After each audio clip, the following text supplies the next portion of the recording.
Hi, my name is Lucas. Okay, stop. Stop. I know that was a Stop. great start. That was wonderful. That was good. That was great. My fault. Okay. No, we all kind of just guffawed. Yeah, that was great. All right. Hi, my name is Lucas Park. I am the dialogue facilitator for Ideas on Consciousness. And today we're going to have a discussion on intelligence and consciousness. And before we get started, we're going to introduce ourselves, starting with Rena. Hi guys, I'm Madam Shaw, but I'm Raina. I'm an IOC facilitator and a psychology major at UC Berkeley. I am Dante. I'm also one of the facilitators of the decal. I'm a philosophy student, junior. I'm pretty interested in philosophy of mind, so that's my background. We should probably say what a decal is. Oh yeah, a decal is like a fake class taught by students. There you It's go. worth 2 units, so it actually is a real A class. real class is like 3 units, so we're pretty up there But for we're- a student-run class. Yeah, Yeah. Yeah. That's your point. Yeah. An elective, kind of, yeah, you would say. yeah. Upper division class, actually, Ooh, wow. strictly speaking. Yeah, D1. Okay. My name's Trevor. I work in a neuroscience lab on campus at Berkeley. I used to teach the decal last semester, and now I kind of just hang around and do club stuff. But glad to be here to answer any neuroscience things that arise. That if I can't answer, I probably won't be able to, but I can try. And and this is my apartment. Yeah. Hi, I'm Lucas. I am the dialogue facilitator. I'm a sophomore studying math and philosophy. And honestly, I'm just here to hang out and have cool conversations. Yeah, I'm Ezra. I'm like a current physics major. I mean, I was deciding if I want to switch it or not, but I joined the decal last semester, and now I just kind of help with the club, and it's really chill. I'm Nico. I'm a freshman, and I'm doing psychology and conservation right here at Berkeley, and I'm just part of the club for right now. And I just really like talking about consciousness and stuff because it feels like I'm working my brain. I'm Vivian. I'm also a freshman, doubling in English and philosophy, and I think I'm also just a general member, and I really like the cool conversations, so that's why I'm here. Okay, awesome. We'll just get started on the questions right away, starting from what we read from the slides. I guess before we get into the technical questions, why don't we all give our responses for how might we define intelligence and consciousness, and how do they differ? Yeah, we should probably tell the audience we had slides that we threw around Yes. that Lucas prepared. It was 4 slides from So first off, there was that question something about intelligence. If you wanted to open that up a little Sure. bit, it was intelligence, and it was 4 slides from the perspective of philosophy, from the artificial intelligence, neuroscience, just asking what is intelligence from each of those perspectives. So we it was something that we could all chew on to get ready for this discussion. Yeah. And you gave it off to Dante, or Any of you guys, Oh, whoever fair wants to enough. define it. I've How do already you thought. define consciousness and intelligence? Yeah, and how might they differ? Yeah. And where do they overlap, maybe? You've made it so easy. Yeah. Yeah. What is consciousness? I mean, intelligence is maybe a little easier. I'm thinking of it, I think it's probably some kind of sort of agent environment action sort of thing, where it's you kind of have some agent that can kind of take inputs from its environment and sort of work towards a goal based on that. And that goal is ultimately to act back in that environment. Something like that. I wouldn't be too strict about it, but the components is this sort of interaction thing. There's something happening. I probably also want to include some learning component, okay, the agent can acquire new kinds of information if it feels it needs that. We think of humans with intelligence. I think it's important that we can kind of switch different goals. There's not really one process that we're just doing over and over again, where it's not just one thing we're optimizing for. We're kind of just on the fly switching between different goals. It's not really a set thing. So maybe some sort of goal changing or flexibility there is important. I'll be vague about it. And then for consciousness, I mean, the definition we've been going for is basically phenomenal consciousness. So subjective experience. Yeah, I don't know. I've been reading a lot of Wittgenstein recently, and I'm less and less sure that that's a distinct, unique thing. It kind of is, but maybe phenomenal consciousness is just like normal consciousness, like, you know, perceiving things. Like that's maybe that just what that is. There's something like special extra on top of it. But I don't know. I'm all over the place on that recently. My views have been changing like week to week. So Yeah, Wittgenstein will do that to you. yeah. Cool. Yeah, I guess we sort of have like an intuitive understanding of the difference between intelligence and consciousness. You know, consciousness is more focused on the experience itself, right? Whereas intelligence, we think of like reasoning, information processing, and etc.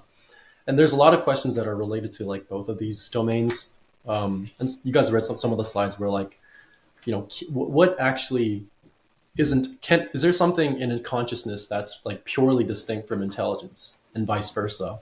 And can consciousness exist without intelligence and vice versa? Oh, it's a good question.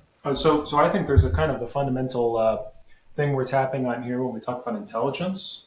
So I did this thing to get ready for this, get ready for tonight. I asked an AI to get prepared to prepare me for it. So I just asked, there's this deep research button on OpenAI ChatGPT 4.5, which is ancient history to whoever's watching this in 2038. But like I asked this AI to give me a full report of this question. I even gave it this PowerPoint that you made, and I told it to give me exactly what a neuroscientist would say in response to this PowerPoint, like what exactly I should talk about. And it spent 13 minutes working on it, I think, and spit out this result. And the thing that I get from it, and the thing that I really agree with it, is this. I think when we say something like intelligence, it really depends on what like subfield or what area we're currently in before we start talking about something like intelligence. Because if you're in psychology, for example, so like this is like Raina's point of view. We talk about like crystalline versus like fluid intelligence. Like that's one dynamic you see a lot in psychology. For neuroscience, though, intelligence is a very different thing. Very different thing. It's how well you perform on a test, like a cognitive test, so like a delayed recall test or all that, which I suppose is the same thing as psychology. But like we're measuring different things to get at fundamentally different phenomena. So what we mean by intelligence is different. And those two things are really quite different from what I think a philosopher would say, like what Dante just said. Wait, just a quick point of clarification. When you said they like test for different things, what's Yes. like the neuroscience? Is it different than like a normal like IQ test? Yeah, that's a good question. So when I want to, yeah, so if I want to measure like a cognitive test when it comes to like a neuroscience test, I'm coming from a neuroscience point of view, which means I measure things on humans. Mm-hmm. And so the kind of test that I would give to a human being related to cognition, which I would connect to intelligence here. You're better at this test means you have a higher intelligence in that sense. It's related to something I can record in a cognitive test. I can also at the same time measure in a recording device, such as an EEG headset or resting state fMRI or task-based MRI. Like you can do a task while I have you in an MRI scanner, and I can record the amount of hemoglobin in different regions. And I can see like differences between this task and that task. And then I could do that with like 100 people, and I can see like a subset of them do ridiculously well on this test. And then I could therefore sort of get at the idea that they're intelligent in this task. And that's different from psychology. Because in one, I'm recording like using sensors on their brain to see something in their brain related to these methods that I use in neuroscience. While in psychology, it really depends on what we mean by psychology. But some avenues of psychology, it's more like the big five. You know, has anyone ever heard of the big five before? Personality, like the ocean. You know, yeah. Like openness, neuroticism, extroversion, introversion, agreeableness, and then what's the last one? Neuroticism. I mixed them up. Yeah, conscientiousness. I spelled ocean wrong. Wow. Oh, you spelled it. Oh, yeah. Yeah. The intelligence, I can talk about it. Acronym. Yeah, the acronym. Yeah. Yes. So that's like something more to get at, like how to help somebody, how to make them like a more apt person, I suppose, in psychology. So your goals are different. So the way that you measure what one might mean by intelligent is different.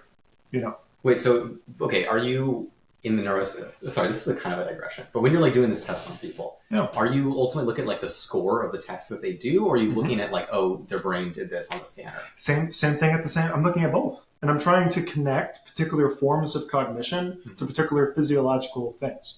For example, if I look at like a PET image, like a PET scan of somebody, and I look at the amount of like this protein accumulate, and I look in this region and go, oh wow, the more you accumulate this like neurotoxic protein, the worse you are at saying your ABCs backwards. Okay. You know, and I can like connect those two things, and like I can like see it specifically in this region that's associated with it, and the more it gets more of these neurotoxic proteins, the more you decrease in this ability. So across people. Okay. So I'm trying to tie to my best ability a cognitive task to a particular physiological recording.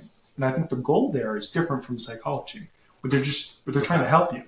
I'm trying to help myself. I'm trying to understand what your brain is doing. Okay. I think it's a different thing, and therefore, like what I mean by intelligence kind of differs. You know, all of this to say it goes to connects to Wittgenstein. Like there are different like concepts and things. And I've officially hit my word limit, so I'm just gonna I'll lean back in my chair for the next like 10, 15. Well, going off of you were talking about psychology, and I think there are a lot of complex terms and ways to describe intelligence, like you said, fluid and crystallized intelligence. But in a baseline, like psychology, one way I think intelligence versus consciousness could be described as a mixture of conditioned responses.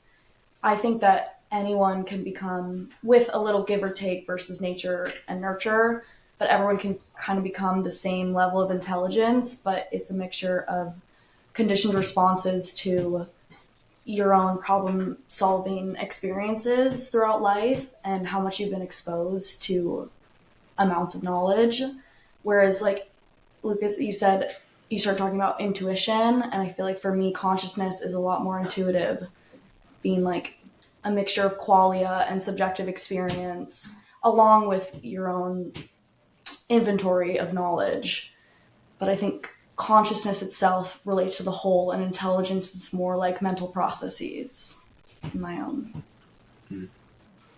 Yeah, I think it's probably a lot more like comfortable to just like give like a functional read of like what intelligence is. Like it's it's being able to do these things. We literally measure it like how well you do on a test, right?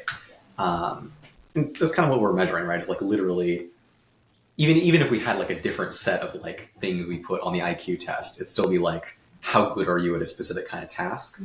Sometimes I don't feel like that process is fair with like deciding your intelligence via IQ or test taking, because there's so many intelligent people I know, and like some of the greatest thinkers were more creative thinkers and visual learners and visual teachers, whereas like the IQ test is very linear and like square compared to a vast amount of ways people think and have different ways that their brains work. Sure, yeah. I'm reminded of like just the sheer variability of people. There are plenty of people who have a very high emotional intelligence, but they can't be bothered to do calculus. And the same thing goes the other way around. There are plenty of people who have very severe autism, for example. Like Grade school. Yeah. Has anyone ever seen that movie Rain Man? Yeah. So it's that movie. Sorry if you haven't seen Rain Man. It's a movie about a guy with autism back before anyone knew what autism even was. So he was like it this. Was made before people knew what autism was. It kind of was the movie about that time. It's kind of the movie that made people realize what autism was, and I'm serious. Like Tom Cruise was in it. Tom Cruise really young, and like this, like autism wasn't really spoken about very much. And the setting, it's a true story, takes place when autism is first being diagnosed, and when the movie comes out is when still people don't really think about autism. So it's like this whole thing kind of brings it to the fore in many ways. But so Rain Man is this guy who can't live by himself. You just can't. It's like the big summary at the end. I don't mean to ruin the movie for anybody, but he finds out at the end he can't live by himself. But he has like strange, miraculous abilities. Like someone dropped tacks on the floor, like 207 tacks fall onto the floor, and then he goes 207, and he's like, what? And like, he immediately knew the number. And all of that to say is there could be many forms of. I've seen that clip. Yeah. Very good. Tom Cruise is just in disbelief. But all of that is to say that what we mean by intelligence varies. And that connects to like what my thoughts were earlier when I was speaking about intelligence. It is so variable that it's so malleable, like our definition, our word for intelligent, that you're not going to have a satisfactory condensed thing you can use unilaterally across many fields. It's going to be consciousness is immeasurable as well. Well, consciousness is. It depends on what you mean. Yeah, true. Yeah, it depends on what you mean, but it depends. It really depends because there's some. I suppose. Shit. Whoa. Whoa, Wait, bleep. Lucas, can we? Oh, Do I lose 5 minutes? Yeah. Do we skip to the next? Wait, one? we're gonna can cut we that swear out. on the podcast. Oh, fuck no, dude. Yeah. Yes, we can swear. You know, I could probably tell an AI to blur all the swears. I swear. Wow. Oh, that's so fun. Yeah. It's the futures now. I don't even need to pay It's gonna somebody. waste like 7 gallons of water. Let's just keep the swears in. Very good. Yeah. Brave. Yeah, so building off of the intelligence testing and whatnot, I suppose like if you've read some of the questions, I really wanted to explore deep into like the relationship, like the correlation between intelligence and consciousness, because like I had this thought when I was in high school where, I mean, it doesn't seem really that deep or technical, but you just think of like an object and it has, well, what's the intelligence of this? 0. It has no ability to reason or process information, or at least we think so. And hence its consciousness is 0. And well, what's the intelligence of, say, an insect? It probably isn't 0. It has ability to reason up to a certain extent. And hence its consciousness level is definitely greater than that of an object, but less than that of a dog or a human, obviously. So sort of like on an intuitive level, there seems to be somewhat of a positive correlation, not necessarily causation, but a correlation between intelligence and consciousness. Now, the tricky thing is, I mean, humanity, psychologists have developed a way to test intelligence up to a certain extent. But that of consciousness, testing how conscious another person is, it's very difficult. And it's even more abstract than how might we test someone's intelligence. I mean, maybe we can test someone's intelligence based on how they perform on certain things and their behavior and whatnot. But consciousness is just so purely subjective. Is there even a way to test someone's consciousness? What does it mean for someone to be more conscious or less conscious, for that matter? And perhaps we can answer that question, or at least get closer to that question, by trying to investigate the relationship between the two, and solving the questions about intelligence will lead to the questions of consciousness, and vice versa. If you had more consciousness than somebody else, I wouldn't want to know. I just wouldn't want to know. That's not good information. You've ever heard of something called a info hazard? Has anyone ever heard that phrase before? It's like, it's information for having known it, you're worse off than you were before you knew it. Like a piece of information that it's actually hazardous to. And when you first hear that, you're like, there's no such thing as information hazards. But I think in some sense, like at least initially with some pieces of information, they can be. Like you can get to a greater sense of wisdom in the end. But if I find out, like I actually have a true story about this, I have a friend of mine, I won't say his name, but he found out when he found out at one point when he was younger, that he had he took an IQ test. Like his parents made him take an IQ test, and he was like 2 standard deviations above the norm. And it that's not good. It's not, well, it is in itself to be intelligent is fine.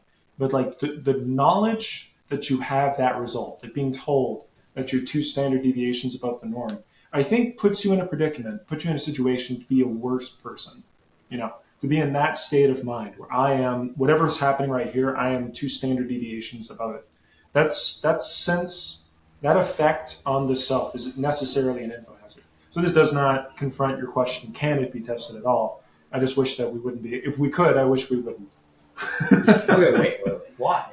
Because I think it would have essentially the same effect. Well, first off, we haven't even begun the discussion of what even is the thing that you're measuring when we say you can measure consciousness. I don't even know how you would do that. I wouldn't even know what it is you're even measuring, because at least for me, like you brought this up earlier, but phenomenal consciousness is pretty binary. Like the notion, it is to me. I mean, either you have suchness, you have equality, you have experience. There's something it is like to be, or there's not. It's a binary. You either do or you don't. It's a 1 or a 0. I mean, we can get into that more. So for me, that's from the face of it, that's like the way I would say. Well, you can't. How you're either 1 or 0. What's the measure? But if, let's say, theoretically, under a different definition, you had a different word for consciousness, then I don't think I would want to know. I just don't.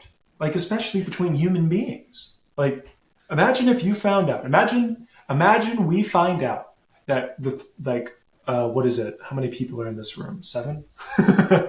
That's not a good sign that I didn't just deduce.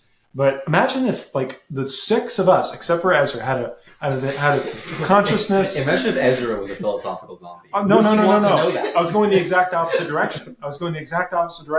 Imagine all of us had a range of about like 5 units of consciousness. Like, we measured it, and like we just find out that Ezra's at 38. You know, like, what is that? Like, you know, Because you feel inferior. No. To your peers. My concern is it would destroy Ezra in the long run. He would be a worse person for it. Why? For Ezra, having would you more really Well, I mean, do how that? many, like, what? monadic intelligence. Well, it's just like, that feels like the beginning stages of some sort of Holocaust. Like, it just sounds really, really bad for you to know that sort of thing.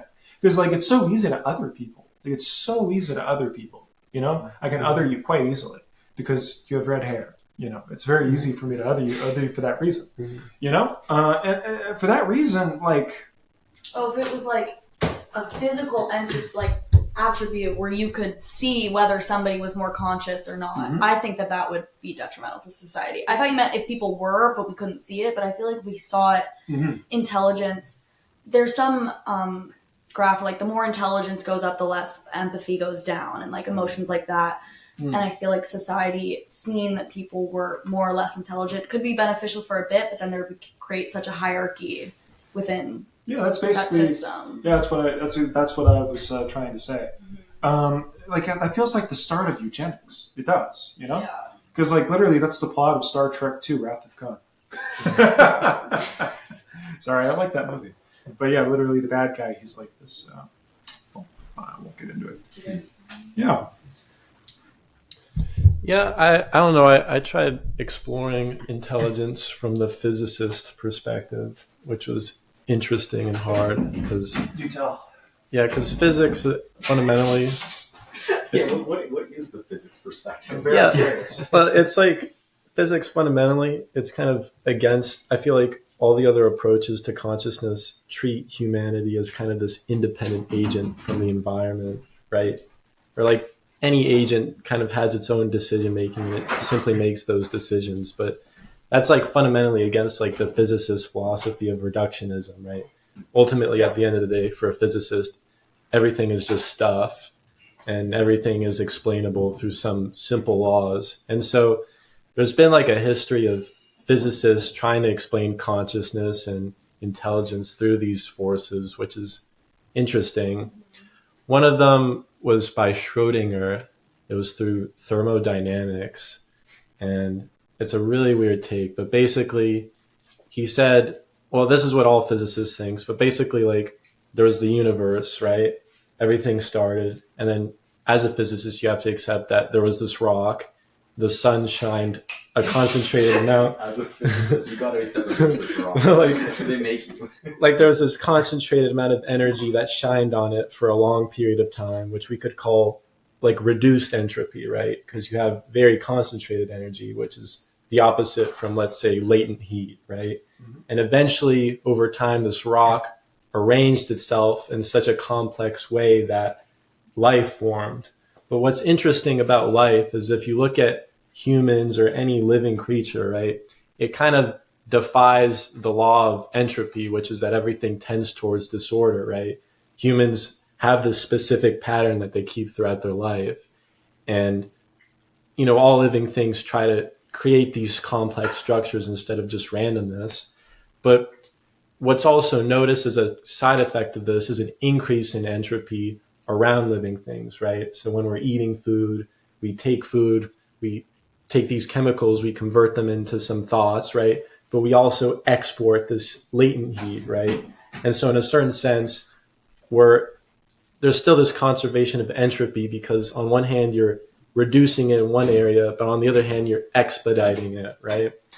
And so the whole thermodynamic perspective on just life in general is that it's this emergent phenomenon where these molecules arrange themselves to better optimize creating more entropy because of this concentrated amount of energy from the sun, right? Now, where that connects to intelligence is that there's this principle called the reduced energy principle, right? Or I think that's what it's called. But anyway, Schrodinger applied it to observation, right? Because in quantum mechanics, there's something called the uncertainty principle where things are not determined until you view them, right? And so I could take Reina for an example, right? You're sitting there and I see you on the couch, right? And the whole idea is if I removed every single other object from this room and I stopped looking at you, then you could be anywhere. And so your position in any given point in time is just you can't see it and you can't prove it. Right, and it's something called collapsing the wave function. But basically, when I observe you, I make this probability of you being there very certain, right? And when I don't look at you, like this hill basically kind of flattens, and you become this probability of being everywhere and nowhere at once. Okay, I'm not saying that makes any sense. No, but I get what you're getting at. yeah, I do not. I thought that in regards to I don't know if I do. In regards to intelligence, like in the collapsed wave function is what you called it. yeah. Like, wait, correct me if I'm wrong. Compared to intelligence, like, are you saying like me as an entity, and the probability of where I am in the room when you can't see it decreasing is like the intelligence in other people and intelligence as an object?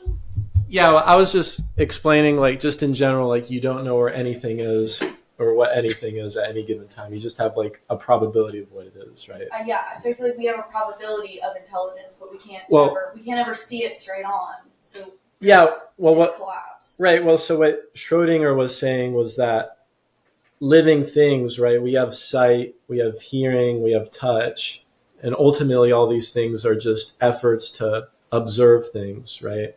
And so he was saying that essentially, and you can apply this to, right, there's something called intelligent materials that self-arrange themselves or heal, right? And so that exists, but essentially the more a system's able to observe its environment, the more intelligent it is. What are examples? Examples, so... Like cell tissue? Right, well, so you could say like a cell, right, in a certain sense is less intelligent than a human because while a cell can perhaps sense chemicals and all these other factors, it can't sense light waves, right, and it can't make intelligent decisions. But the point is that the more inputs you put into a system, the more complex it becomes. And so in a certain sense, what you're treating as intelligence isn't necessarily whatever IQ is trying to measure, which is maybe like this emergent phenomenon of decision making, right, or pattern recognition, but it's more about the fundamental complexity of a structure and its ability to observe things. Because, like, if you went completely blind, right, and completely deaf, and you couldn't feel anything, then by definition you're probably more likely to die or to get deranged or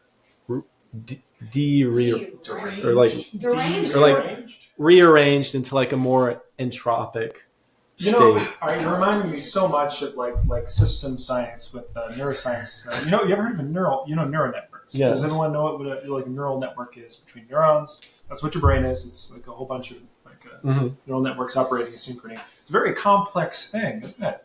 And like we have fully perfectly mapped. So I'm going to create like a scale to kind of like get at it, to get at this point I'm trying to make between like the C. elegans, which is like a very primitive sort of worm thing that in science gets used all the time, biology, whatever else. C. elegans is used all the time. We have perfectly mapped the brain of the C. elegans, like it's 300 something neurons, and we've perfectly mapped what its connectome looks like. A connectome is its web, what all of its axons are connected into to form this neural network, where these are connecting this way, this connecting that way. These are excitatory, these are inhibitory, these have this type of neurotransmitter. We have the connectome mapped for the C. elegans. We just did it, I think, here at Berkeley in like a fruit fly, which I can't explain how ludicrous that is. It's so many neurons.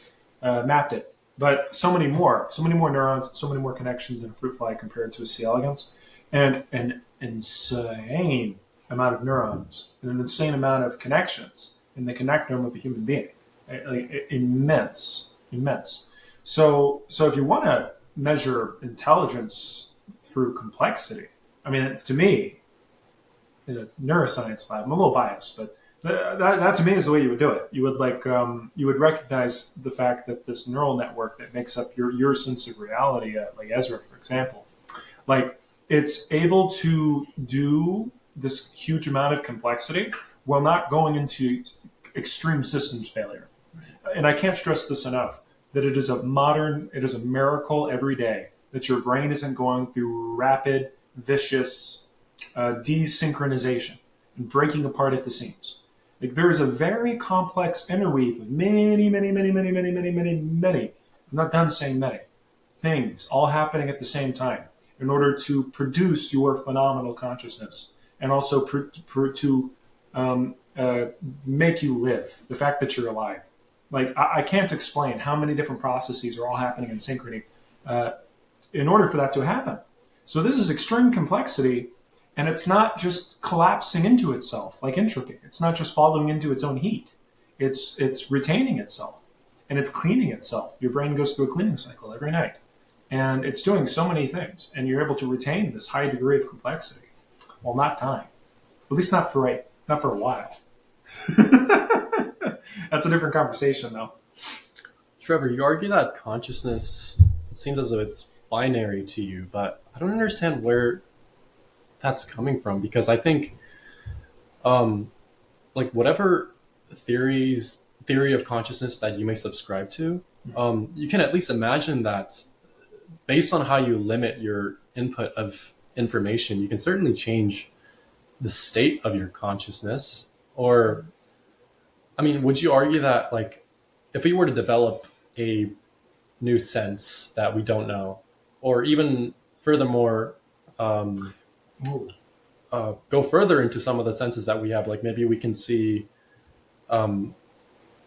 certain electromagnetic waves of different frequencies, doesn't that mean that we're more conscious? I mean, we're more aware of the environment, which in itself is consistent with the definition of being more conscious. Yeah.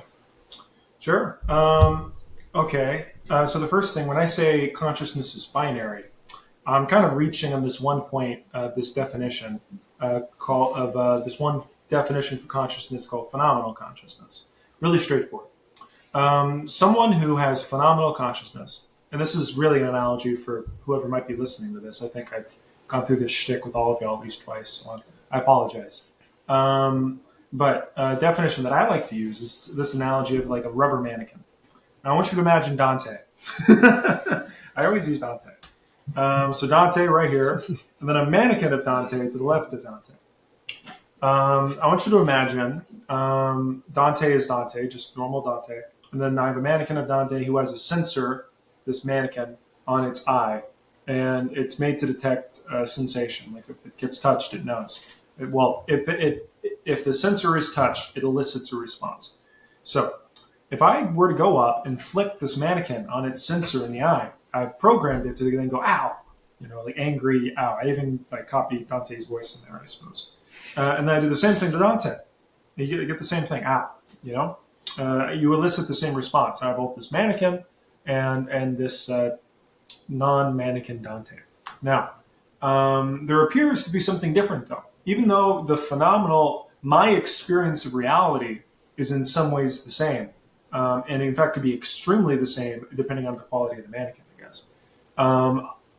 There is still something different going on here between the two. For Dante, he actually has an experience of pain, and there is someone experiencing a sensation. There is someone present right here. While on the mannequin, and I'm afraid I do have to kind of take an epistemic leap even to make this argument, I'm afraid. If you pretend like, if you're not a solipsist, this argument makes perfect sense. If you are, then I'm afraid I don't know what to tell you. But for the mannequin, there's nothing going on, I don't think. Flicking it on the eye, flicking it on the plastic that's shaped like an eye, there's no one feeling anything. All the while, there appears to be something here for Dante, it appears. So So that's when I say binary. I mean that the fact that like there's something going on here, one, and something not going on there, zero. And I was pointing towards the mannequin. Um, yeah. Sorry, I pointed this way when I said, and I was like, oh wow, that's not what I meant.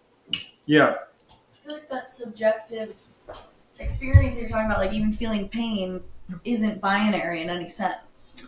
No, but you're absolutely right. You're absolutely right. But I think there's this quantum leap, like this big difference between nothing happening at all and something happening. So that's when I say binary, I mean that difference. I'm putting tension on that difference between nothing happening and something. And then if we want, and I think Lucas, this is what you're trying to do, we can have a conversation of the magnitude of the something within the things where there is something. So you are a one, I am a one, Dante's a 10.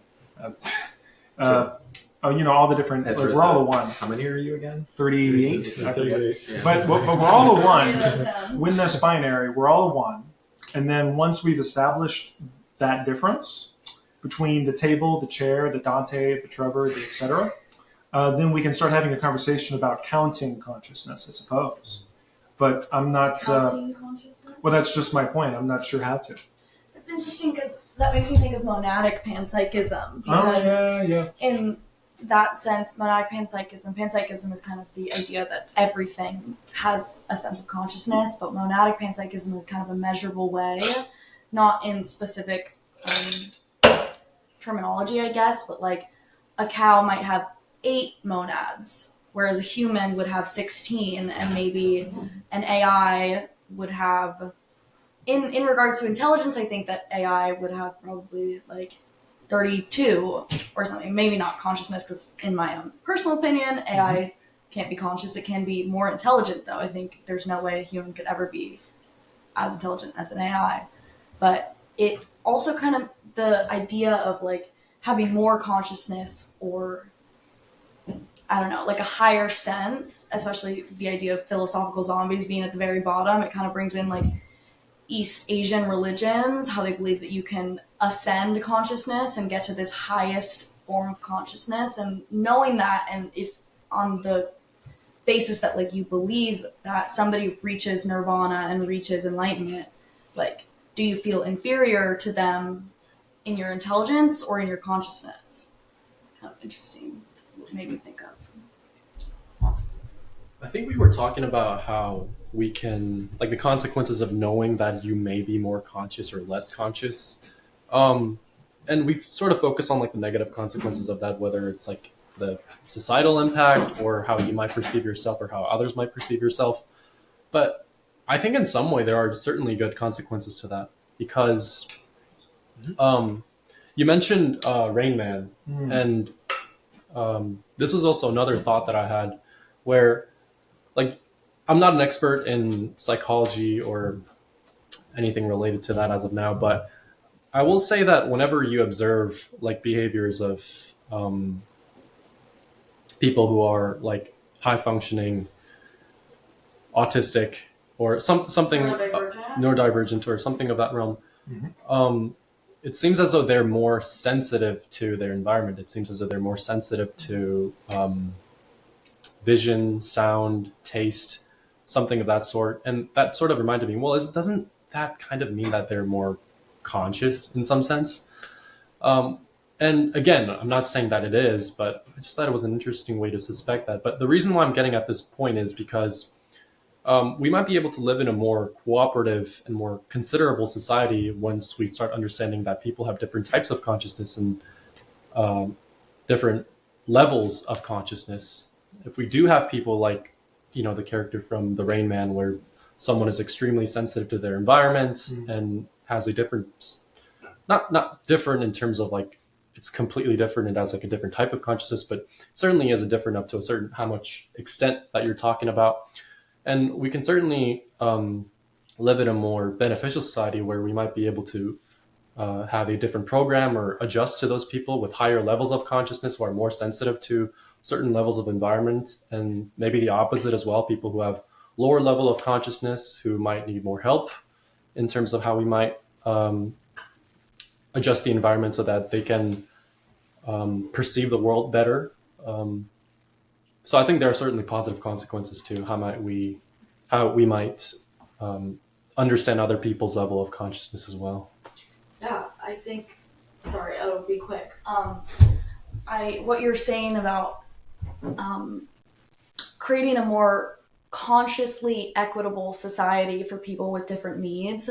I think when we talked about what the consequences, benefits, pros and cons would be of like knowing somebody's levels of intelligence, I feel like could have more negative consequences. But like you said, if we start seeing people's different levels of consciousness, I think that would have more positive benefits to society. So it's interesting. I didn't think about the positives, but yeah, until you mentioned it. Yeah, I mean, I just want to like throw out there first.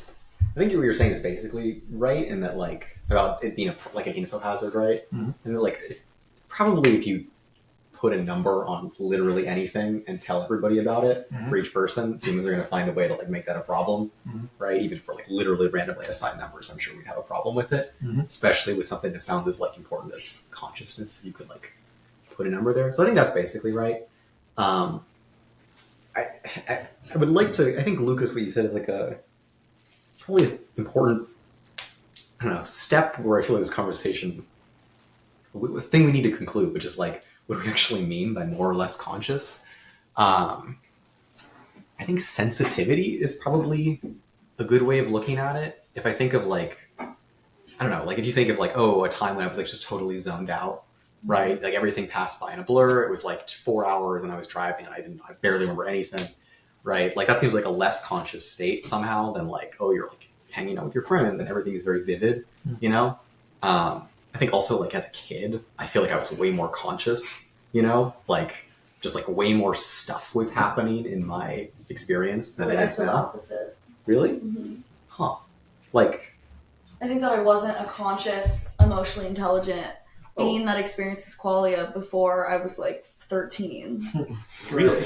Like I feel like my memories are like blacked out. No, I feel like I was like I feel like possibly a zombie. A philosophical zombie just based on like a collection of conditioned responses from the way I was raised. And then I feel like I became like a sociable being when I reached my like more private middle school. It had less people, it was more community based. And then I think I finally experienced like purpose and consciousness. So it's interesting that you say that, but well, weird. I think one thing we should kind of get into here. Oh. I was just going to say colors are definitely less vivid, and some of my qualia is definitely not as rich as when I was a kid, and I have brief memories, but more complex processes have a lot more intellectual basis.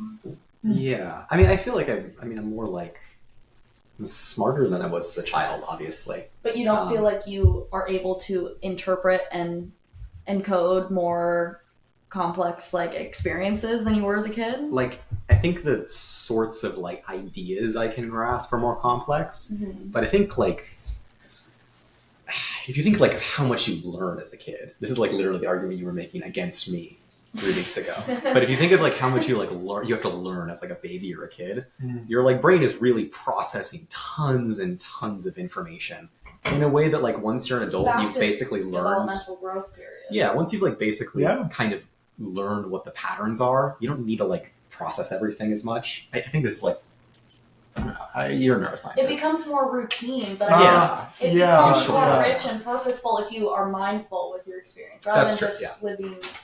Well, okay, so you asked, so this kind of reminds me of this guy, John Hopfield. I think I brought this up to you before, Dante, but there are these things called Hopfield networks, which are this one theoretical model of explaining what neural networks are doing. John Hopfield came up with it, and then he got the Nobel Prize for it, so good on him. But essentially, the general idea is... I'm listening. No, continue. I can squeeze.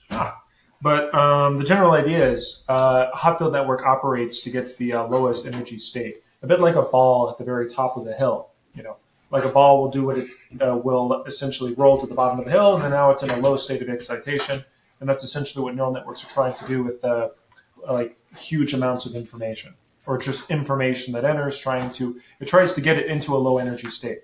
So, for example, a hot field network that's optimized, and I hope I'm saying this right, but a hot field network that's optimized to identify whether or not something is a horse. Horsey images are particularly, it does whatever it can to tell you if it's a horse, and that gets it to this low state of excitation. I think I'm getting that. I may not be. But all of this to say, this gets at a point that you were making a second ago. If you can remind me. Like, basically, you can, the way I'm thinking of it is like you can predict away a lot of sensory stimulus. Yeah, okay, so now I get it. Yeah. Okay, so as you grow older, you kind of create like divots into your mind, I suppose, of generalizable concepts that you have grown incredibly accustomed to. And one way you can look at the brain and what it's doing is through the lens of a hot field network, saying that as a child, a lot of your reality is in a high state of tension. Like your reality is a high energy state. And you could argue that when the hot field network is in that high energy state, trying to do whatever it can to make sense of the phenomenon it's currently receiving through sensation, that you could state is the highest state of consciousness that it's in. All of it is entering into the fore to make sense of what is at present. So all of the areas of the brain are all firing, trying to make sense of what's currently happening. And you could argue that that is itself a high energy state, and you're at your prime consciousness. And if you compare that to like 9-year-old, like that, what's that song, Kids? You know that song. What? You know that's I was about to sing it. They were like, no, I'm not going to sing it. But there's a really cute song called Kids, and it's about basically this whole point. By MGMT. Does anyone know this song? Yes. It was really popular back like 10 years ago. Which is perfect. Copyrighted if I play it? Not enough people will watch this.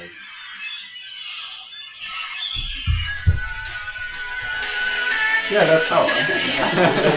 Yeah, I was about to sing it, but I was like, I'm not going to do that.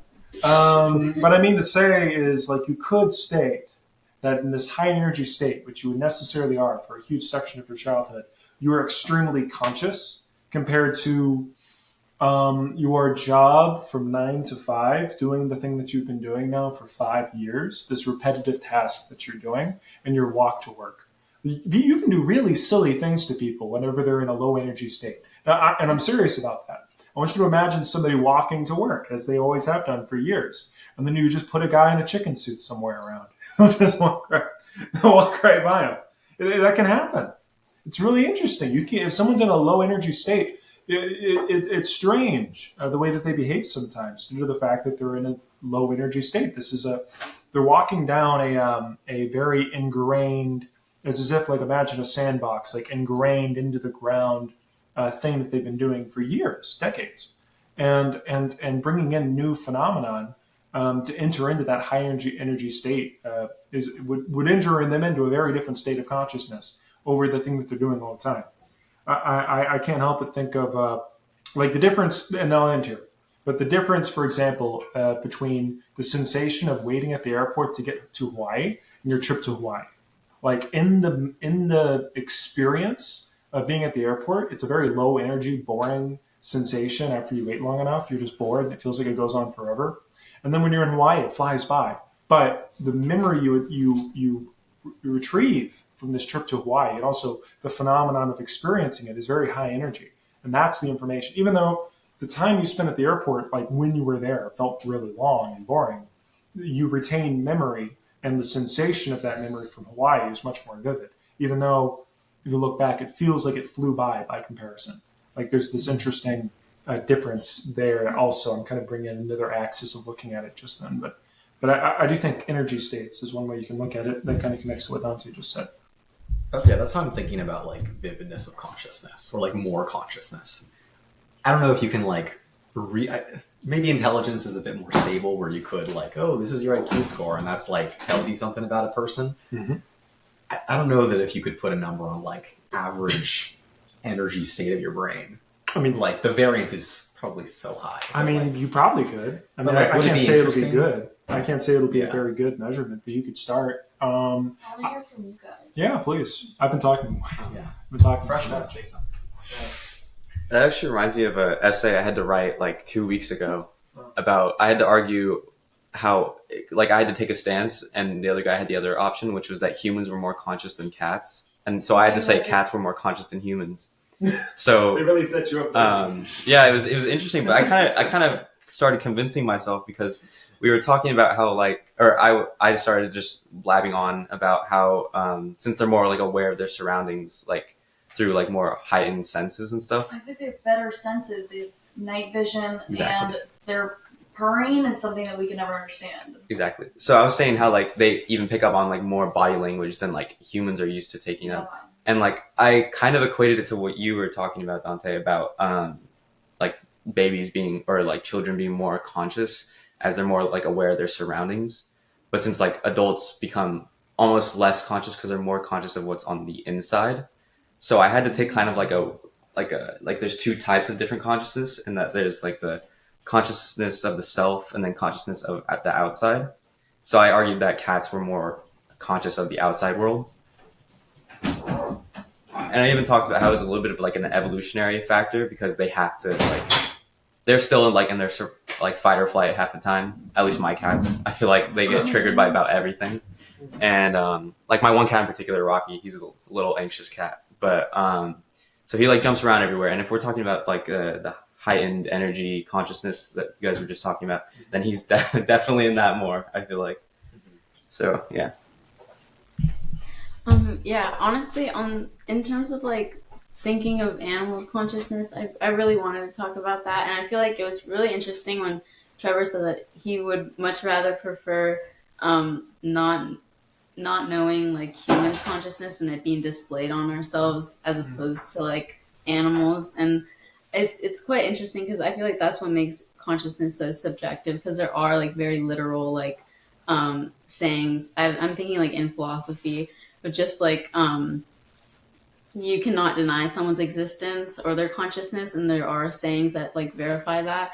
But there are also sayings like I'm thinking of like Thomas Nigel. Oh, yeah, what it's like to be what a it's bat. like to be a bat, and it's like you don't know what it's like to be a bat, so it's just I don't know. That came to mind when talking about animals. So That actually reminds me of one more thing about animals. We were talking about earlier about a better society that would be more aware of everyone's consciousness. And I think something I was thinking of was if everyone knew everyone's consciousness, then you'd know, or at least if we're thinking of it from a physics point of view, where everything's a spectrum, then I feel like it'd actually make it better for society because then you'd have more in common with about everything. So like animals would be more akin to humans because of their like state of consciousness.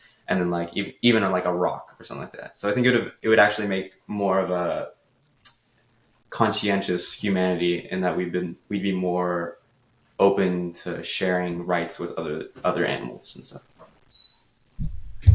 Yeah, I mean, I think what we're all getting at is it would definitely be helpful in some way to know some level of intelligence and consciousness, right? But I feel like you got to be really clear when you say it's one thing to know and another thing to assume. I feel like the common issue with IQ tests and other measures of intelligence is they do have this degree of like reproducibility, right? It's consistent. If you have these children take an IQ test when they're 10 years old, then you have them take a test when they're 80. I think they did a study like that in Germany. The IQ scores stay roughly the same. They go down a little bit, but essentially the same. However, like what you really question is the validity of that test, right? Because clearly you're measuring something, but are you simply measuring the pattern recognition of someone, right? Or are we really getting at what we define as intelligence, even though we don't really know what intelligence is? I think what's interesting, this is like another physics tangent, but I would say this is the panpsychist physicist perspective on intelligence, but also more so with consciousness. It's called integrated information theory, and it's present, I think, in cognitive science. I have a book about it right there. Yeah. Okay. Perfect. But yeah, it's present, but roughly the idea is that the amount of consciousness that something has, or let's say like self intelligence over its environment and itself, has to do with the amount of recursion of that information within itself. And so I think it's interesting that people were talking about children do they have more or less consciousness, right? Because on one hand, they're more aware of their environment and they're in this heightened energy state. But on the other hand, I don't think the average kid is looking at themselves and being like, who am I? Like, what is this? What is going on? You know? And so in that sense, they're taking in more information, but is there as much recursion of that information within them, right? Now, I feel like you could argue there is, because in some ways, children are much more imaginative than adults, right? And they can quite literally get lost in their own head, whereas a lot of adults, I feel like you kind of lose that throughout your life. And so I feel like I agree strongly with the idea that there's different like types of consciousness. And it almost seems like with people that it's almost like you're a sphere of consciousness, right? And so you might find someone who's very intelligent in one way, right? And so they have this spike in terms of they're very mathematical and logical, right? But they have this divot on like, you could imagine an imaginary sphere, right? There's this divot on the other side of the sphere, which is maybe their EQ, right? Because it's often like correlated that people with high IQs have low EQs, right? And so I feel like it's not so much that living beings are more or less consciousness, but they have different spheres of consciousness, right? One more thing about physics, but there's something called a light cone, right? In the theory of special relativity and general relativity, you have to accept the fact that the speed of light is always conscious for any system, no matter. Constant, right? Yeah, constant, Okay. right? Yeah. About to say about Another crazy thing you have to accept as a physicist. Yeah, as long as it's an inertial system, right? But it has ramifications because nothing can travel faster than the speed of light. And light is just energy, right? And so that basically means information has a cap on how fast it can travel, right? And so that means if you were to plot space and time on a graph, there's roughly this cone that forms, which is like the total amount of influence anything can have in space and time, right? And that's all that thing can see and influence, right, in the future and in space, right, or in the past. And so it's sort of like an hourglass, right, because you got the past cone and the future cone. And so I'd imagine it's something similar, like you could equate it similar to like consciousness, where if you're more aware of things, right, you have this sort of cone where you just see more, right? But by definition, because there's a limited amount of whatever you want to call it, bits, you know, I already forgot the terminology used earlier for like different, Monads? yeah, monads, right? You only have so many monads that can be dedicated to different like perceptions of the world, that you only have so much ability to be perceiving yourself and other things. And so I do think that if we had a scientific way that contained not just reliability, but also validity in measuring that cone, that it would be very helpful. And like what Nico said, right, you would have a scientific way to say, no, we are equal.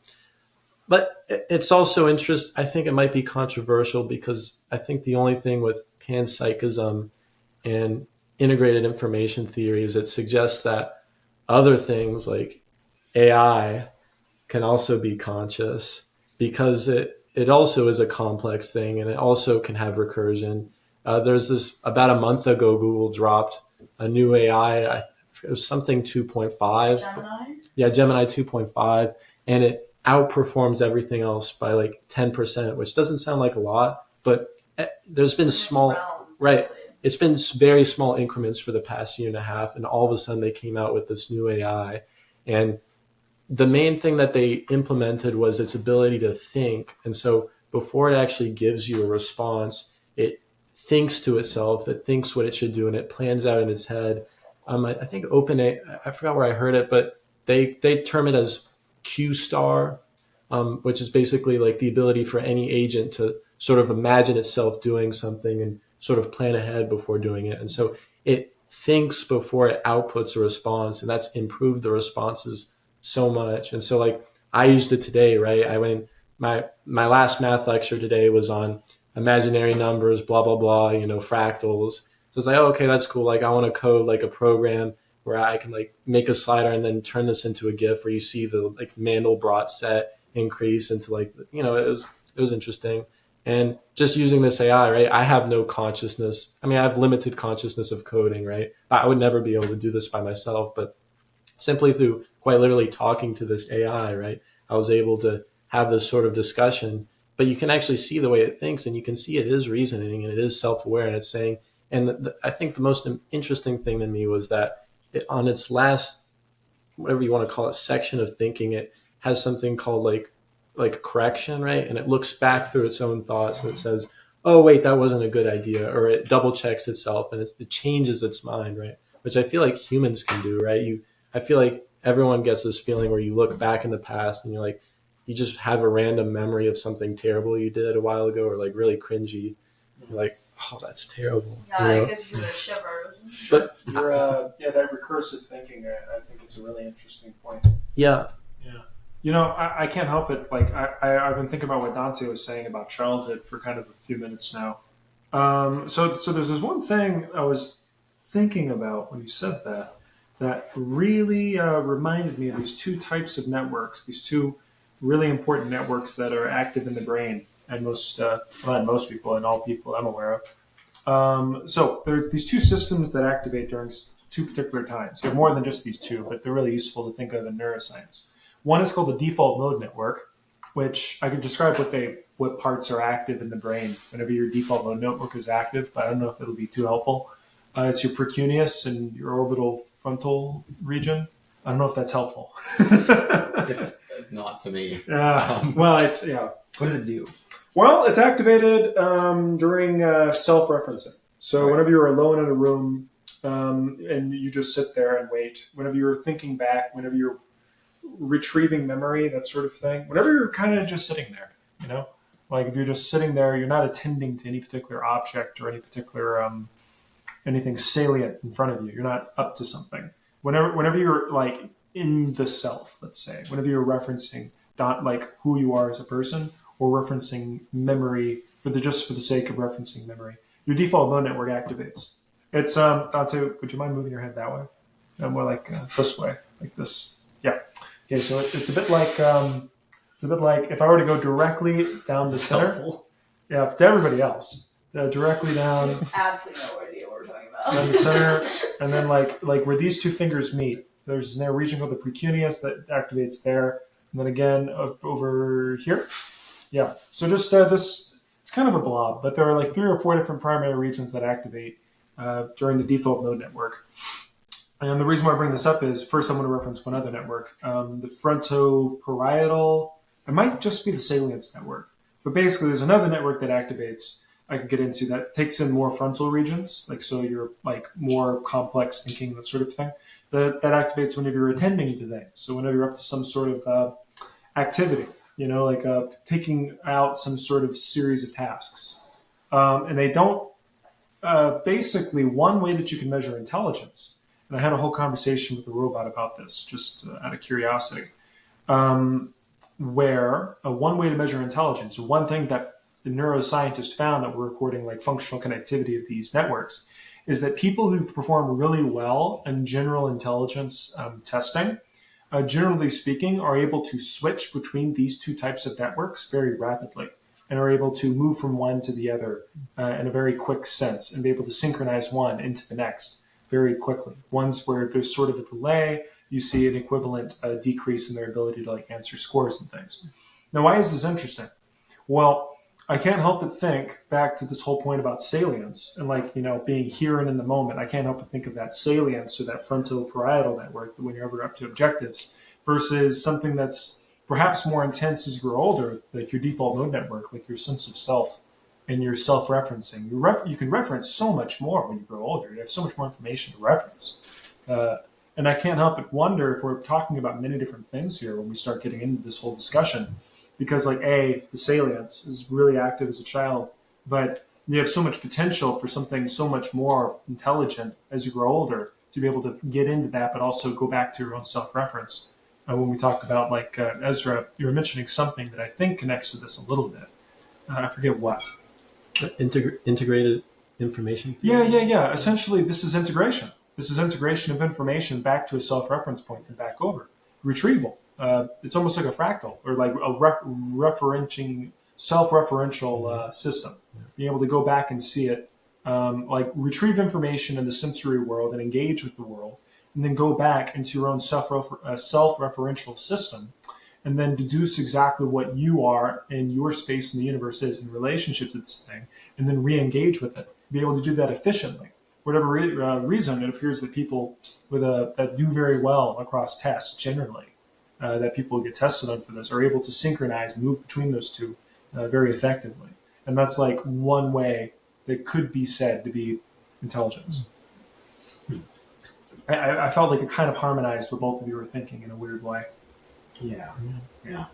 Sure, I'm trying to recall something someone was telling me about the other day. It's like something specific about humans where like we have like some system that can kind of no, I'm lost. It's like something about like tool use and self-reference basically. But I forget. I'll have to go back. I'll follow up with you later. Yeah, I'm not sure. Something that I kind of wanted to shift the conversation to from the slides this last slide is, can intelligence exist without consciousness, and can consciousness exist without intelligence? I thought that I would love to hear what you guys all think about that. My personal opinion is that intelligence, it's hard because I think intelligence can exist in AI, so it can exist without consciousness, because I don't think that AI, anything artificial, has consciousness. But I don't know if consciousness could exist without some bits of intelligence, even if the intelligence is minimal and just survival functions. But so I think it can go one way, but it can't go the other way. I think regarding what you said about AI, well, you say something can be intelligent, but it can't be conscious, and you give AI as an example. Well, something can be intelligent without being conscious. Right, because AI it seems as though it can reason and perform all these complex tasks, but we kind of think that AI isn't conscious. Well, if you hold to a theory where intelligence and consciousness are necessary to one another, then it seems as though the example of AI seems like a counterexample. So, well, there's this thing where this thing is intelligent yet, but it's not conscious. That person might argue that either the intelligence that we call in AI isn't actually intelligence. I think that depends on your definition of intelligence, where mine is just an expanse amount of knowledge. And I feel like AI can hold all of this knowledge and expand it exponentially, and like humans can't, but I think we have consciousness like on top of AI. But I think that you have to have some base knowledge to start and build your conscious experience off of. Whereas intelligence can exist without a biological or subjective tether. So I think the intelligence that I'm arguing, that the person who believes that intelligence and consciousness are interconnected isn't actually intelligence, is because I like to give the analogy of the Chinese room argument. Yeah. Which I'm sure all of you guys are familiar with, but just to explain it very briefly. Well, to sort of oversimplify it, it's essentially like just because you're performing the task and you're outputting this certain words and whatnot doesn't necessarily mean that you're understanding it. So that's independent from what intelligence is. So that's one thing that this person might say, that, oh, AI isn't actually intelligent,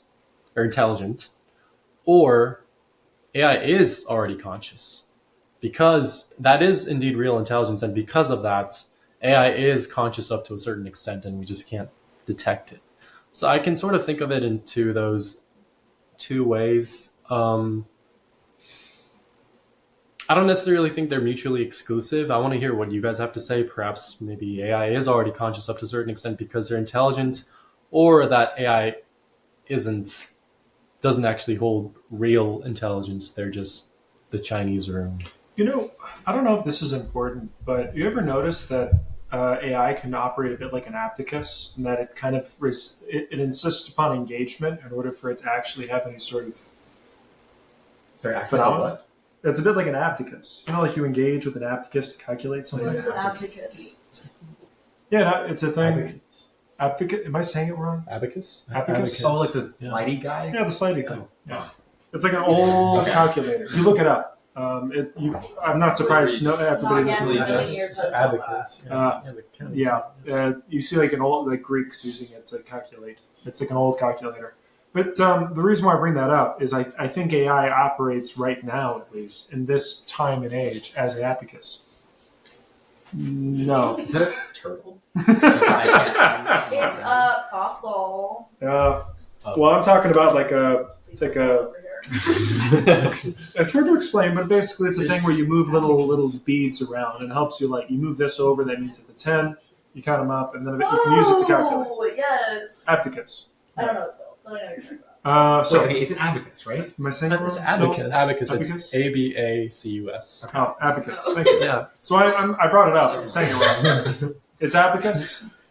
I don't know. I He's said looking stuff something wrong. else up. This guy. Right. So the reason why I bring it up though is in AI, all the AI that I am familiar with right now relies on engagement in order for it to produce anything. In order for it to produce anything whatsoever, it relies on engagement. It computes according to a particular prompt, and then it produces some sort of reply, kind of like an abacus. Kind of like an abacus. And I think Sorry, I'm just laughing at that. I'm gonna keep saying it, but I mean, the repetitivity of the word. But I'm sorry, please continue. please continue. But isn't that odd? It needs to compute over a series of minutes it takes to do whatever it needs to do. But it does require a prompt, and then once the prompt is over, it enters once more into non-existence. Like it's just not a thing anymore. Like basically, that's how AI of today operates. It's I want you to imagine like a whole bunch of switches that operate that in a long, looking at it from a mile above, are essentially you're telling all these different switches, hey, if this insert neural network existed here, with all of the different connections between all these neurons existed, and then I gave it this information, what would be the output? And then it gives you the reply, however long it takes, and then it's over. And then it's over. It's done. So it's not like there's an AI that has consciousness through this whole period, like an AI activated called 4.0 that exists. It's a little bit different from what you and I are doing. And I think eventually, like if we were to produce like artificial intelligence using like, and I've talked about this in class, silicon-based neural networks, which are literally just neurons made with silicon. That's literally all they are. You know, if you want to make an artificial neural network, an AI using that, that's a conversation about possessing consciousness. It's just neurons made out of silicon. That's all it is. I mean, how would that, if anything possessed consciousness, why wouldn't that? But I do think that us and silicon and neurons are this, and then the AI we're operating with is that. And that is much more like an abacus to me. It's just the thing that you engage with it, then it ceases to exist. If you just had like a constant flow of information into it, like you Oh. slightly elaborated on, like okay, we developed some slightly newer models, Uh-huh. and they take a constant stream of information and they do a constant stream of output. Does that? Does that satisfy? Yeah. All right. Yes, sure. Okay. But it's not a constant string. It's not. Really, the thing I'm bringing in is not just that, but the fact that it doesn't have any actual objectives beyond the reply to a prompt. You know, like if I put you in a room, you have established goals. You yourself are an agent. Yeah. You know, like an AI isn't an agent in that sense. It does what it's prompted to do. It's more like a child, like a 2-year-old, like a 1-year-old. But it doesn't even get hungry. I see some interesting facial expressions over here. I'd love to hear. Well, I guess it's like if an AI goes back into nothingness every second that it isn't being prompted. Like think if like a child with like all of the knowledge in the world was like back into nothingness every time it was prompted with something. It would react to it, and then it would do whatever it like. It's like you and me were talking about a couple of days ago about how it was like related to MK Ultra, and how if you removed, I'll explain it real quick. How if you removed the identity from the agent would just do whatever it's prompted or whatever it's said. Yeah. And that doesn't necessarily remove consciousness from the agent. So if you think about it, AI could just be an agent that goes back into nothingness every time it doesn't have a prompt, and that it only doesn't have an identity because it hasn't had the chance to collect it. Yes, I can't help but really focus on the point. Like really, but the main thing I wanted to get across is the point that it doesn't have agency. It's not choosing to do anything. You know, like if I leave you alone in a room, you have objectives. You're hungry. You're sleepy. You want to know where you are. It's dark in here. Okay, I feel like Now, that's very different from an AI, which is just a response unit. It's a response unit. It's made to respond to things. It has no goals beyond the things you put into it. I feel like a lot of my time as like a kid was spent like answering questions. Sure. Like, teacher feeds Yeah, but me you- something, and I just kind of say it because like, oh, they told me to do it. And You're right. You're right. Yeah. I've met 2-year-olds. They're like that. They are. I have. I've been one. I think. like Because you don't really have that memory. But You yes. like call that? I mean, that's the kind of agency, isn't it? You're an agent, and your goal is to do what this other agent wants you to do, basically. Like fill in the blanks. Is a slinky? Predict what's going to get you the right answer. Is an abacus an agent? Is I that? think that. Yeah.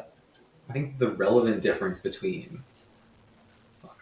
I feel like there's like something functionally much more similar between the way an AI or an LLM is responding to input and a human is responding to input, than to a way like a slinky is responding to a push and an AI is responding to an input. Like it just seems like something really different is happening. In terms of complexity, you're right. It's so much more complex. But I'm just getting at a point of Yeah. agency. But what's the agency you're talking about? I'm speaking of you specifically choosing to do something out in space. Like, So it's like just like a physical thing. Like you couldn't Mhm. have an agent that was only existed in It like is- text. You're right. Yeah, no, you're bringing a really solid point here. The fact that it exists in internet space and it can only engage with things that it's allowed to engage with. I think that's a really important component of it. It is. I think if you were to ever create an AI and like leave it on and put it into a robot, just let it do what it does, that eventually could instill some form of agency. I wonder. Mhm. I wonder. But that's not something you can get from an LLM that's in the ether, in subspace. Huh. You know, you can't Yeah. instill agency in the same way because literally what it does is provide outputs in response to inputs. That's I all. guess what I'm thinking is like, what does my brain do? It Uh-huh. sends signals to my It does. arms to move, right? Yes. I realize that's like different than like outputting a string of text. Yep. But I don't know that it's like obvious that like, oh yeah, one of those is clearly a necessary requirement for agency, while the Mhm. other one doesn't have to. You're absolutely right. I mean to say is you are doing the things that an LLM does. Sure. Like I see that similarity, but I think the fact that you have organs and you exist in a universe that isn't ending yet. It hasn't ended. You're in space through a period of time. That allows you to have this thing that eventually corresponds with what I'm trying to call agency. Like you're able to engage with the world and eventually instill objectives in space. But I don't think you can do that as a text engine responding to inputs, which is what we have right now with AI. That's what I'm trying to say. That's the difference. If you were to put an AI into a robot and just put it in space, I think that'll instill something different. I don't know if that's exactly what you need to do because I think that there's more to agency than just that. You would have to like be afraid of dying. You know, that's something on its own. Do you? Do you have to be afraid of dying? Can't be part of your purpose isn't like if you're an agent and your goal is something that is okay with you dying. My agent is to serve my people as best as I can. Like I'm that kind of agent. Okay. I might die for my cause, Sure. and I'm not afraid of it because why would I be? The reason why I bring up the afraid of dying thing Yeah. is you need something to get the mouse to move. You know, you need something to make the robot get up. You know, and like that's like a baseline thing, such as like I'm trying to bring in some sticks, not carrots. Just like basically to get a living thing to exist in space and complete objectives. One of the things that at least living things that exist now have is a need to collect food, water, sleep, safety, those sorts of things. And those all sort of rotate around potential for death. So that's why I bring in this whole death point. I think you're right in the end, but I do think AI. There's something interesting there. I think if creating an AI out of the blue, it may lead to something with agency, and that's something that exists in the world and does things on its own volition. But I just don't know. Like, you'd have to actually get started and see what happens. It's weird because I feel like in some formats, if I were to make an AI and put it into a robot, if it doesn't have any objectives, it very well could just be like, I want you to imagine like just a robot on the floor like this. I mean, it's not going to get out. Why would it? It doesn't have any objectives. Why it doesn't fear death? ChatGPT does Does it things. agree? It responds to prompts. Yeah, it's true. It writes all this text. If that's true. doing something. Yeah, because it's an abacus. We make it do those things. But, okay, what's the difference? Between my goal being respond in a way that the user is pleased with, Sure, and stand up because I want to go to a glass of water? Like, Well, I realize that's there's a not- lot of stuff. There's a lot of differences. Sure. But the agency relevant kind of difference. Well, to me, those are kind of shit. Fair point. I think you're right. Sorry about that. I think you're right. I do. I'm coming around, but I still think that being a being in space in the universe is quite the quantum leap from a language model, and in some way, maybe not the agency may not be the right word, but it's something existing in space creates a form of reality that is very different from what an LLM is. It's like the difference between a talking machine and a thinking machine, or to me, different in that way, or an existing machine, something like us. Yeah. I guess. Okay, one more thing. Oh, Doesn't the LLM exist in space too? Like, literally, the hardware is in space. The same way my brain exists in space. Now, the sort of channels that it's using to communicate are all just electrical pathways. sure. Kind of. It's a bit like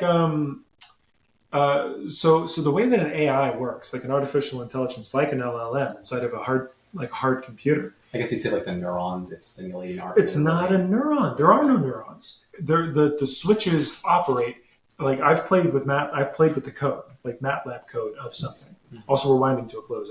Yeah, it's getting a little late. But yeah, I might just end there. But basically, those neurons there are no neurons. Like, hey, you're basically telling a computer, hey, if there was a neuron, what would it do? But there is no neuron. I can show you the code. I have it. I can pull it out on my laptop. Like, it's literally it's literally a for loop. It's literally a coded for loop. If this, fire 4 times. Where's the neuron? I don't know. It's Is a real neuron even a real neuron? Are objects just conventions? Also, yes. Isn't it just a bunch of molecules? Yes. Yes. So it's a neuron simulated using molecules. I'm actually being a little crazy right now, but This would become a very good chat for Afterwards. happy hour. Yes. All right. And I'll let Lucas take over. Well, I want to finish off the last question just really quickly. I want to hear what you guys have to say about. I know we sort of briefly talked about whether, can intelligence exist without consciousness, but what about vice versa? Can consciousness exist without intelligence?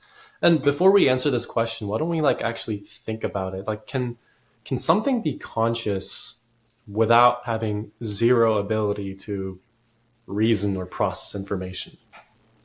or process information. I think the definition of consciousness, right, is to be aware of something, right? And intelligence means you act on it in some way, or you have some ability to reason it, right? And so I feel like, you can disagree with me on this, that's fine, but I feel like the only thing that you could definitively say that's conscious of everything, but for most people would say doesn't have an intelligence, right, would be and this is a very physicist perspective, right? But it would probably be the universe, right? Because in a sense you have this, it's not aware, but it is everything, right? But also in a sense it doesn't have an intelligence, and that it doesn't, I feel like most people would say an intelligence gets this input and then it acts on it, but the universe doesn't act on any of this consciousness it has, right? And I'm talking about the universe including you, me, you, everyone in this room, right? And we say that these things have intelligence. So by definition, if it's sort of like in math, there's like divergence and convergence, right? And if a series is inside of or lesser than another series, but it's divergent and it's inside of a convergent series or another series, then you know by definition that the other series has to be divergent since it contains that series, right?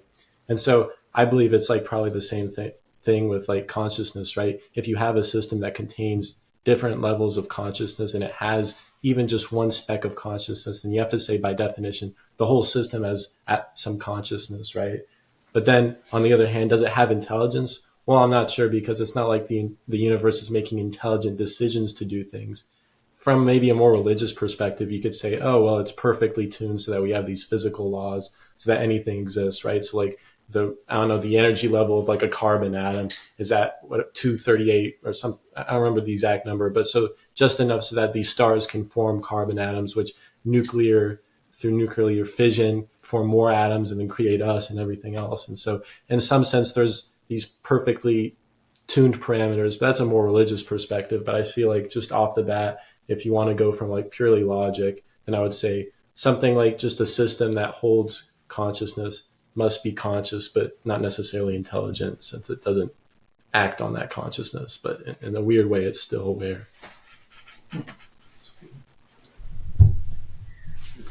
Yeah, I did look at the slides. I was sent the slides, but on the slide, I'm pretty sure it did say it was possible, but it in like this pre-reflective form, so like this immediate. And I feel like in terms of intelligence, it could be seen as a restriction from the like immediate life experience, right? Or some people could argue that. And I'm thinking of like just two, like Clarice Lispector's like novel characters are typically too intelligent, and so they're just constantly like restricted from experiencing like these life experiences, and it acts more as a barrier than it does as a path to navigate life. And so I don't know. I feel like that's just kind of what I would say. So it is possible, and I don't know. Okay. So I was not sent this slides, but I guess I was gonna bring it back to the AI thing, because I think wait, could you? What was the exact question again? It was the inverse of what we were just talking about. How might consciousness exist without intelligence? Without intelligence. Okay. Yeah. This is just going off of what I think. I don't think so, because I think if you have consciousness, then you inherently have like even the smallest, like infinitesimal amount of intelligence. But I guess I kind of subscribe more to the type of like physics point of view. So like everything has like the smallest bit. But I can also see how like AI could like not have either if it's like a really like rudimentary or like basic AI. But like if it's like Google Gemini, where it's allowed to think for itself, I start to think like, oh, that can probably have both intelligence and consciousness, because it's allowed to introspect more. And I was thinking about this earlier when you were talking about relativity and special relativity, but it was I had to do another debate about this in my psychology class, and we talked about double relativity and how you can actually, like, the theory is that if you can see your own quantum entanglement, not obviously like you don't see it, but like your mind sees it, and that's what generates consciousness. And what I argued for the debate was that if you were conscious because of that, then your level of intelligence is how much meaning you're able to derive from viewing the quantum entanglement. That's really interesting. So I like brain blasted myself for like a week trying to research that. But yeah. Cool. Any Well, other right. responses? We might be out of time. Okay. Thank you all for coming to my shindig. All that. I'll let Lucas outro us. Well, yeah, I mean, thank you guys for coming. If anyone's watching this till the end, then you're awesome. Yeah. Yeah. What's our Instagram? Ideas. Wait. Hi, I'm Raina. You might be in shot. You may not be. That's perfect. Yeah, you're in Wait, shot. I think Thanks. the Instagram is. It's just ideas on consciousness, and then in the bio there's a link tree, and we have a YouTube, a Spotify, a I don't know website, how you found this if you didn't know a Instagram, Google but form. Yeah, join the team. Join the team. join the team. Mic drop. All right. Awesome, dude. Right. We'll end it off like that. Okay. Thank you. We need to start a clap. I was just like, that's